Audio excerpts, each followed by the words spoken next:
नमस्कार, मैं विशाल। एक बार फिर से आप सभी का स्वागत है। मैं लगातार इनके तुष्टीकरण पर बोलता रहा।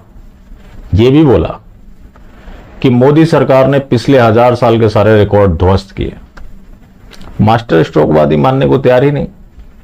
उनको तो लगता है कि हम किसी द्वेष बस आकर अपनी बातें रख रहे हैं और उनके खिलाफ झूठ फैला रहे हैं। लेकिन सच्चाई अब केंद्रीय मंत्री मुख्तार अब्बास नकवी खुद बोल रहा है। उनको सुन लीजिए। तो मोदी जी ने आजादी से लेकर अब तक 3 करोड़ 20 लाख यानी कि 70 सालों में 3 करोड़ 20 लाख स्कॉलरशिप माइनॉरिटी या मुस्लिम्स को मिली। मोदी जी ने 8 सालों में 5 करोड़ 20 लाख से ज्यादा स्कॉलरशिप दी। अब जो काम पिछले 70 साल में नहीं हुआ उतना 8 साल में हुआ। हालांकि कैलकुलेशन थोड़ा गलत है। अब मोदी जी ने 70 साल बोल दिया है तो ठीक ही कहा होगा।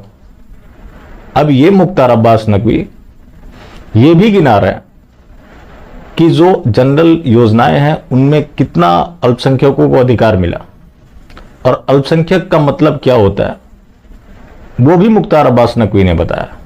अब मैंने एक अभी सर्वे कराया था। मैं जरूर आपको बताना चाहूंगा कि जो मोदी जी की तमाम योजनाएं हैं उसमें जो है वो मुस्लिम्स को कितना फायदा हुआ है। लोग समझते हैं कि ठीक है माइनॉरिटी मिनिस्ट्री है। जो घर दिए हैं मोदी जी ने, मतलब ये जमीन का ग्राउंड सर्वे है। घर जो दिए हैं मोदी जी ने गरीबों के लिए, उनमें 2 करोड़ 45 लाख घर दिए। उसमें जो 31.3% जो है वो अल्पसंख्यक विशेषकर मुस्लिम समाज के लोगों को मिला। ये तो तय करके मोदी जी ने दिया नहीं कि तुमने वोट दिया नहीं दिया तो तुम्हें हम घर नहीं देंगे। उसी तरह से 12 करोड़ किसानों को सम्मान निधि मिली। अब कहते हैं कि जो किसानों को जो सम्मान निधि है वो तो मुसलमान कहाँ किसान होते हैं। उन्हें यही नहीं मालूम कि मुसलमान भी बहुत बड़ी तादाद में किसान है और गरीब किसान है। उनको 33% सम्मान निधि का फायदा हुआ।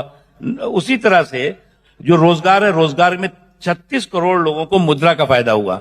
उस 36 करोड़ में मुद्रा मतलब कि छोटे छोटे काम करने वालों का, उसमें जो है वो लगभग 36% लोगों को एक लंबी श्रृंखला है। तो यानी कि जो अन्य योजनाएं, ये बात हम बोल दे तो गलत।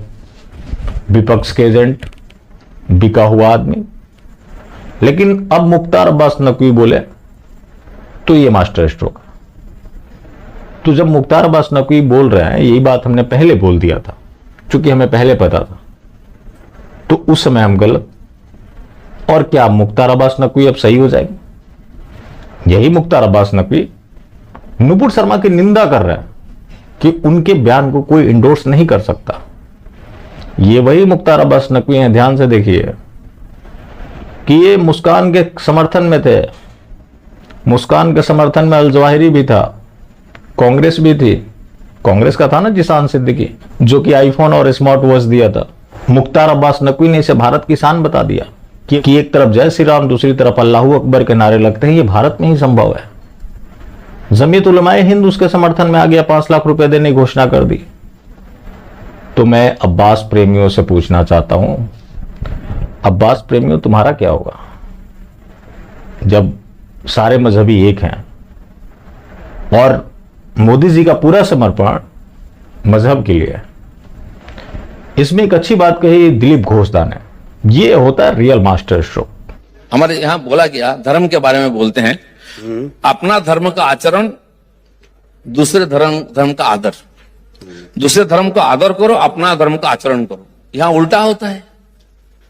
हमारे मुख्यमंत्री हिंदू ब्राह्मण परिवार से, पता नहीं उसका आचरण क्या करते हैं, लेकिन वो जाकर नमाज पढ़ती है। लेकिन आपने जो कहा बिल्कुल सही कहा। रोया करते हैं जाके, थोड़ी ना आपको माना है। दिलीप जी, आप भरपेट खा के आप जाके इफ्तार पार्टी करते हैं, उसको भी दूषित करते हैं, अपने धर्म को दूषित करते हैं। क्या मतलब बताइए? आपने जो कहा कि अपने धर्म को प्यार करो, दूसरे धर्म को भी आदर करो, लेकिन आप ही के पार्टी के लीडर नुपुर शर्मा जब इस तरह का बयान देती है और वो भी खुले पब्लिक फोरम में, और आपने देखा किस तरह का वायलेंस पूरे देश में देखने को मिला और उसमें पूरी चुप्पी साधी बीजेपी के लीडरशिप ने। नुपुर शर्मा का कितने लोग मरे मुझे नहीं मालूम, कितने लोग मरे नुपुर शर्मा बोलने के बाद।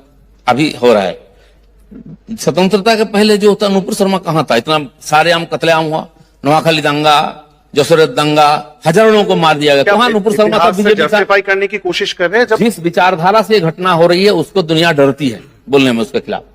वो वितर्कित विषय कोर्ट में है, ठीक है। नुपुर शर्मा जो बोला, अगर गलत बोला है तो आपका पास तर्क है तो उसको काटिए, तर्क में आइए, चोरा में आइए, टीवी चैनल में आके बोलिए कोई गलत बोला है। आप जानते हैं सही बोला है, आपका कपड़ा उतर जाएगा। अब तर्क नहीं करेंगे, तलवार निकालेंगे। विचारधारा को कोई तलवार से खत्म नहीं कर सकता। तो 1000 साल पराधीन रहने के बाद हिंदुत्व खत्म हो जाता? क्यों नहीं हुआ? बम, बंदूक, तलवार सब चला, हजारों लोगों को कत्लेआम किया गया। एक एक तैमुल्लंग, बख्तियार खिलजी से लेके नादिर शाह लेकर पूरा देश में खून का नदी बहा दिए। खत्म हो गए क्या? आज भी 100 करोड़ यहां है। तो विचारधारा को खत्म नहीं कर सकते आप खत्म हो जाएंगे। विचारधारा में सच्चाई है तो ये जो कर रहे हैं, अपना अस्तित्व से डरते हैं, वो तर्क में डरते हैं, चर्चा करने में डरते हैं कि सच्चाई, वो जो बोला ठीक की गलत है चर्चा में साबित होना चाहिए। आप नहीं कर रहे मतलब आप हारे हुए, आप तलवार निकालते हैं। अब दिलीप दा के ऊपर मोदी जी की नजर ना लगे, क्योंकि दिलीप दा ने वो कड़वी सच्चाई बोल दी है जो कि आमतौर पर आज बीजेपी का कोई नेता नहीं बोल सकता। लेकिन हो सकता है कि मोदी जी इनके ऊपर भी संज्ञान ले ले और इन्हें भी बाहर का रास्ता दिखा दिया जाए, क्योंकि आपको पता है कि अभी उन्हें तृप्तिकरण करना है। अब वो चाहे जितना मर्जी तृप्तिकरण कर ले। ये लंदन से वीडियो सामने आया है,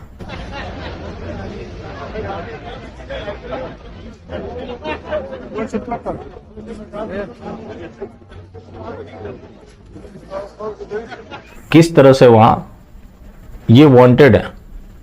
लगाया किन लोगों ने है? मजहबी लोगों ने। तो ये जितना मर्जी खेल कर ले, उनका भरोसा नहीं जीत पाएंगे। और आज मैं ये दावे के साथ कह सकता हूं, जब तक कांग्रेस की सरकार रही, उनको इस बात की चिंता थी कि हमें कमाना है, खाना है। लेकिन मोदी जी ने वो सारी समस्या दूर कर दी, तो आज उनके दिमाग में ये चीज आ गया है कि हमें अब राज करना है। और आज जितना ये सोच पा रहे हैं, उसके लिए मोदी जी की बहुत बड़ी भूमिका रही है। जिस तरह से उन्होंने इनको फंडिंग किया, हर जगह भरा, अब सिस्टम में हर जगह उनका पकड़ बढ़ता जा रहा है। यही मोहम्मद अली जिन्ना का प्लान था और ज़कात फाउंडेशन का प्लान है कि आने वाले समय में पीएमओ के ऊपर भी हमारा कब्जा होगा। यूपीएससी जिहाद का मामला सुरेश चौहान के ने उठाया था, उस मामले को भी दबा दिया गया। तो ये जिस तरह का खेल चल रहा है, अभी थोड़ा सुन के उतना फर्क नहीं पड़ रहा होगा कि चलो वहां इतने भर दिए गए, वहां उतने भर दिए गए। लेकिन जो ये बीज बोया जा रहा है, इसके फसल बड़े जहरीले होने वाले हैं। और इतना जहरीला होगा कि भारत को सनातन विहीन बनाकर ही मानेगा। बाकी जिंदा रहे तो फिर मिलेंगे, और मिलते रहेंगे तो जिंदा रहेंगे। मिलना जुलना जारी रखें, लेकिन हाँ, मास्टर स्ट्रोक वादी बिल्कुल भी ना हो।